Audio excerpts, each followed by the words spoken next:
Hello, আসসালামু আলাইকুম সবাইকে। এই পর্বে আমরা বাফার দ্রবণের আরো একটা গাণিতিক সমস্যা নিয়ে আলোচনা করব। আজকের গাণিতিক সমস্যাটা আমি ক্ষারীয় বাফার দ্রবণ রিলেভেন্ট রাখছি। ক্ষারীয় বাফার দ্রবণের পিএইচ কিভাবে নির্ণয় করতে হয় এটা আমি আজকে দেখাবো। ক্ষারীয় বাফার দ্রবণের ক্ষেত্রে তোমরা নিশ্চয়ই জানো যে সরাসরি পিএইচ বের করা যায় না, প্রথমে পিওএইচ এটা বের করতে হয়। তারপরে আমরা ওই যে একটা সূত্র জানি যে পিএইচ প্লাস পিওএইচ ইকুয়াল 14, সেখান থেকে আমরা ক্ষারীয় বাফার দ্রবণের পিএইচটা বের করতে পারবো। তো লক্ষ্য করো, এখানে আমরা এইখানে একটা বাফার দ্রবণ প্রস্তুত করব। যে বাফার দ্রবণ প্রস্তুত করার জন্য ব্যবহার করা হয়েছে তোমার অ্যামোনিয়াম হাইড্রোক্সাইড। এর সাথে যখন আমরা হাইড্রোক্লোরিক অ্যাসিডের বিক্রিয়া দিব তখন কি হবে দেখো, উৎপন্ন হবে হচ্ছে অ্যামোনিয়াম ক্লোরাইড NH4Cl, এর সাথে উৎপন্ন হবে হচ্ছে পানি। তো প্রথমে আমাদের অ্যামোনিয়াম হাইড্রোক্সাইড এবং হাইড্রোক্লোরিক অ্যাসিডের ইনিশিয়াল মোল সংখ্যাটা বের করে নিই। চলো, ইনিশিয়াল মোল সংখ্যা কত হবে দেখো। অ্যামোনিয়াম হাইড্রোক্সাইডের যে ভলিউম 50 এবং ঘনমাত্রা 0.1, এই দুটো গুণ করলে আমাদের মোল সংখ্যা বের হবে। তোমরা চাইলে এই ভলিউমটাকে লিটারে কনভার্ট করতে পারো, অথবা যদি ml এ বসায় অঙ্কটা করো, এই অঙ্কের ক্ষেত্রে কোনো সমস্যা হবে না, কারণ দিন শেষে আমরা ওই যে উপরে সল্টের মোল সংখ্যা নিচে হচ্ছে অ্যাসিডের মোল সংখ্যা বসাবো না, তখন তোমার দুইটা ভলিউম আউট হয়ে যায়, ঠিক আছে, ইউনিটটা আউট হয়, যার কারণে এই ভলিউমটাকে ml এ রাখলে কোনো সমস্যা হবে না।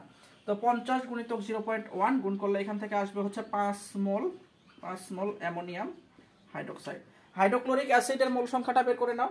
তোমার 15 গুণিতক 0.001 গুণ করলে আসবে, একটু মুখে মুখে গুণ করা শিখিও, কারণ অ্যাডমিশন টেস্টে ক্যালকুলেটরের ব্যবহার কিন্তু নাই। তো এটা আসবে হচ্ছে 0.015। আর প্রথমে অ্যামোনিয়াম ক্লোরাইড ছিল 0 মোল, পানিও ছিল 0 মোল। এবার খেয়াল করো, এখানে হাইড্রোক্লোরিক অ্যাসিড 1 মোলের সাথে অ্যামোনিয়াম হাইড্রোক্সাইড 1 মোল বিক্রিয়া করে। তোমার কাছে যদি হাইড্রোক্লোরিক অ্যাসিড থাকে 0.015 মোল, তাহলে অ্যামোনিয়াম হাইড্রোক্সাইড লাগবে কতটুকু? ওই পরিমাণই লাগবে, তাই না? তাহলে বিক্রিয়ার শেষে আমাদের অ্যামোনিয়াম হাইড্রোক্সাইড থাকবে কতটুকু? যেহেতু আমাদের হাইড্রোক্লোরিক অ্যাসিডের পরিমাণটা কম, বিক্রিয়া করতে করতে এটা শেষ হয়ে যাবে। তো ফাইনাল অবস্থায় কি হবে দেখো, ফাইনাল অবস্থায় হাইড্রোক্লোরিক অ্যাসিডের পরিমাণটা হয়ে যাবে হচ্ছে 0, তাই না? আর তোমার এইখান থেকে অ্যামোনিয়াম হাইড্রোক্সাইডের মোল সংখ্যা থাকবে কতটুকু? 5 থেকে এই সংখ্যাটা বাদ দিব, কারণ এই পরিমাণ অ্যামোনিয়াম হাইড্রোক্সাইড আমাদের মানে ব্যবহার হয়ে যাচ্ছে কিন্তু, ঠিক আছে। তো বাদ দিলে আসবে হচ্ছে 4.98 মোল।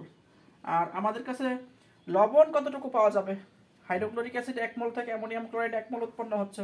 হাইড্রোক্লোরিক অ্যাসিড যদি এই পরিমাণ থাকে তাহলে লবণ ওই পরিমাণই পাবো আমরা। তো বসায় দিলাম 0.015।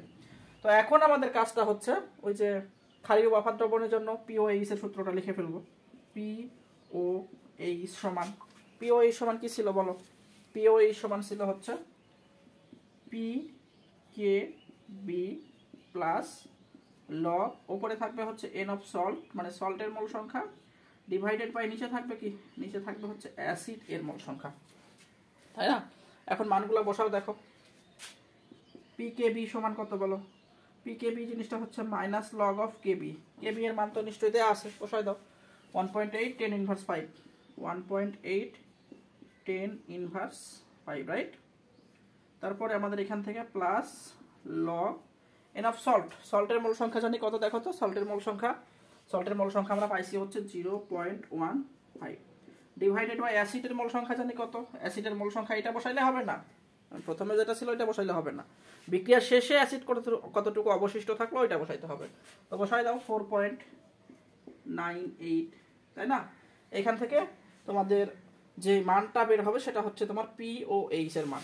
তো এখান থেকে মানটা বের হবে হচ্ছে তোমার, দেখবা ক্যালকুলেশন করে 4.74। এটা তো পিওএইচ বের হইলো, কিন্তু আমাদের প্রশ্নে তো পিওএইচ বের করতে বলা নাই, বের করতে বলছে হচ্ছে পিএইচ। এইবার তোমাদের কাজ থাকবে হচ্ছে, একটা সূত্র জানো না? নিশ্চয়ই জানো, এই যে পিএইচ প্লাস পিওএইচ ইকুয়াল কত আমরা জানি? 14। এইখান থেকে চাইলে আমরা পিওএইচ সমান লিখতে পারবো 14 বিয়োগ পিএইচ। 14 বিয়োগ পিএইচ এর মান হচ্ছে 4.98, তাই না? 4.98। এখান থেকে ক্যালকুলেশন করো, ক্যালকুলেশন করে দেখবা এখান থেকে আসছে হচ্ছে 11, সরি এটা 4.98 হবে না, এটা হবে হলো 4. সম্ভবত 74, তাই তো? তো এখান থেকে ক্যালকুলেশন করে দেখবা তোমাদের উত্তরটা আসবে হচ্ছে তোমার 11.78। এটা হচ্ছে তোমার এই বাফার দ্রবণের পিএইচ এর মান। তো এইখান থেকে একটু মিস্টেক হয়েছে, এটা পিএইচ হবে, মাফ কইরো।